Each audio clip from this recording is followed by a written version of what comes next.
শুভ সন্ধ্যা বন্ধুরা। এখন এই সন্ধ্যাবাতি দেব। কালকে জন্মাষ্টমীর পর আজকে শরীরটা একদম ছেড়ে দিয়েছে গো। সারাদিন কালকে উপোস করে রয়েছি তো এখন আর পারি না একদম। এখন সন্ধ্যাবাতি দেব, দিয়ে ঠাকুর আর ভুজিটাও ঠাকুরমশাইয়ের বাড়ি ভুজিটা পাঠাতে হবে, সেটার জন্য আরও। তোমরা সবাই কেমন আছো গো? আমি আছি মোটামুটি। মন টনটা খুব একটা ভালো নেই। আজকে আবার নবান্ন অভিযান তো, সমস্ত ছাত্র যুব সংঘ থেকে ডাক দিয়েছে। কি যে হবে আজকে, আবার ক্ষয়ক্ষতি, জল কামান, তারপরে কাঁদানে গ্যাসের গ্রানাইট সমস্ত ছুটছে দেখলাম পুলিশ। আর ভাল লাগে না। চিন্তা করো, কি বিচারের নামে প্রহসন, কেউ কি দোষী ধরা পড়ছে না? এত কিছু আমাদের জিনিস তৈরি হয়েছে, এত ইনভেন্ট তৈরি হয়েছে যে এই দিয়ে ওই দেখা যায়, ওই দিয়ে এই দেখা যায়, কেউ কি দোষ করেনি? এমনি এমনি মেয়েটা মরে গেল। কি বলবে বলো? কাউকে কিছু বলার নেই, বলতে গেলেই খারাপ, বলতে গেলেই তুমি অমুক পার্টির। এত নোংরামির দিকে আজকাল আমাদের সমাজটা চলে গেছে না, মানে কোনো কথা বলা যায় না। জানি না, ঠাকুরের সামনে দাঁড়িয়েই এত কথা বলছি, ঠাকুরই এর বিচার করবে।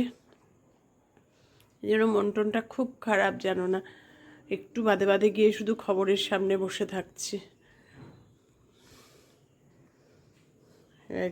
কালকে আমার পুজো টুজো মেয়ের বাড়ির খুব ভালো মতোই মিটেছে, সবাই ভালো আছে। এত শরীর খারাপ সবার হয়ে গেছিল না গো, যার জন্য খুব চিন্তায় পড়ে গেছিলাম। যে আজকে আর ভিডিওটা শুরুই করতে পারিনি, শরীর এত খারাপ লাগছে সারাটা দিন। তা ভাবলাম যে না, তোমাদের সঙ্গে একটু কথা না বললে ভালো লাগে না সারাদিনে। আমি এখন একটু সন্ধ্যাবাতি দিতে এসেই বললাম না, এখনই ভিডিওটা একটু করি, তোমাদের সঙ্গে একটু কথা বলি।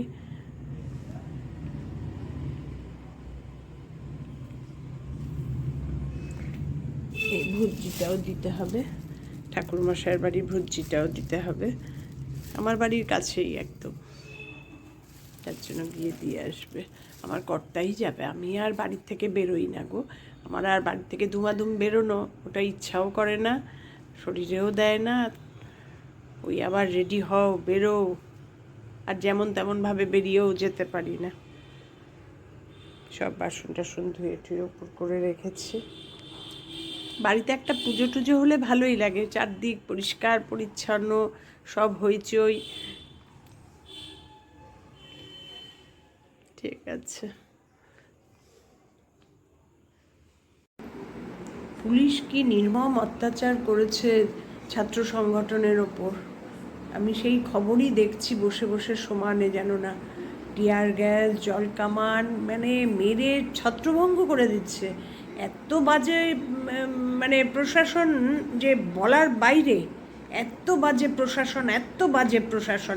একটা দোষীকে আজ 20 দিন হয়ে গেল খুঁজে বের করতে পারছে না, কিন্তু মানে যারা তার প্রতিবাদ করছে তাদের দম আটকানোর জন্য এই ব্যাপারের জন্য আবার বিজেপি কালকে 12 ঘন্টার বাংলা বন্ধ রেখেছে। ভাবো কি বিশৃঙ্খল রাজ্যের মধ্যে সৃষ্টি হয়ে গেছে, এটার কিছু করতেও পারছে না। মানে কি ভেবেছে এরা কে জানে, যে আমরা মানে শাসক বলে কি যা ইচ্ছা তাই করবো? এত পাজি বলার বাইরে, জানো না।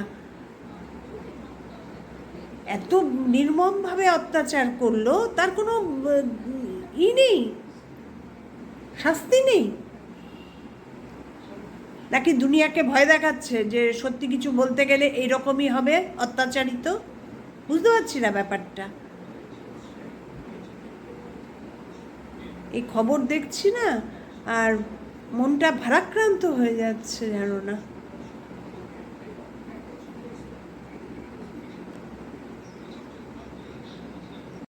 প্রতি বছর এই সময় মানে পুজোর অপেক্ষা করতাম, আর কদিন আর কদিন, এই নিয়ে শুরুও করেছিলাম আমার নাতনির সঙ্গে। আমার তো আমার বন্ধু আছেই নাতনি, কিন্তু সত্যি কথা গো, এখন আর পুজোর কথা একবারও মনে আসছে না, একবারও না। এখন শুধু ভাবছি কবে বিচারটা হবে, কবে বিচার হবে, কবে এর একটা মানে ঠিক যোগ্য একটা মানে খবর পাবো, তবে না মনটাকে শান্তি করতে পারবো। যে চলে গেছে তো গেছে, কিন্তু তার যে একটা যোগ্য জবাব আমরা পাবো, যোগ্য জবাব শুনতে পারবো আমরা সাধারণ জনগণ, আমরা বাবা মা, মানে সেটার জন্য এখন অপেক্ষা করে আছি জানো না। মানে সবসময় শুধু ওই একটা কথাই মনে হয় যে কি হলো, ব্যাপারটা এখনও কিছু হলো না। এখন আর পুলিশ কি মিথ্যা কথা বলছে, কাকে আর তো আড়াল করছে, কি করছে জানি না। কি সাংঘাতিক গো! এই যদি আমাদের প্রশাসন হয় তাহলে আমাদের কি সিকিউরিটি আছে বলো তো আমাদের দেশে? আমাদের এখানের লোকাল পার্টি অফিস চুপ চুপ, কোনো কথা নেই। একটু কিছু হলে ওরা চিৎকার চেঁচামেচি সমস্ত কিছু হইচই, একদম চুপ। জানি না, আমি আমার এই ভিডিও দেখলে পরে আবার কি হবে না হবে, কিন্তু আমি না চুপ করে থাকতেও পারছি না জানো না।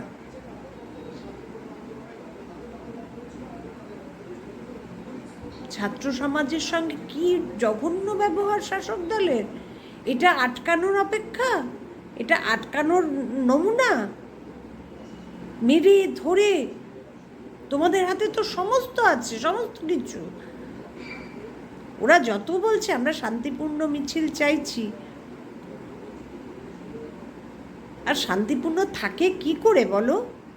একটা ছাত্রী অন ডিউটিতে ক্যাম্পাসের ভেতরে এইভাবে খুন হলো, নির্যাতিত হয়ে, তার কোনো বিচার নেই। কি করে ছাত্র সমাজ চুপ করে থাকে বলো তো? যাই হোক, আর কি বলবো বলো। সেই যে রবি ঠাকুর লিখে গেছে না, বিচারের বাণী নীরবে নিভৃতে কাঁদে, একদম ঠিক তাই, একদম ঠিক তাই গো, একদম। এই খবরের সামনেই বসে আছি, ভাল লাগছে না গো।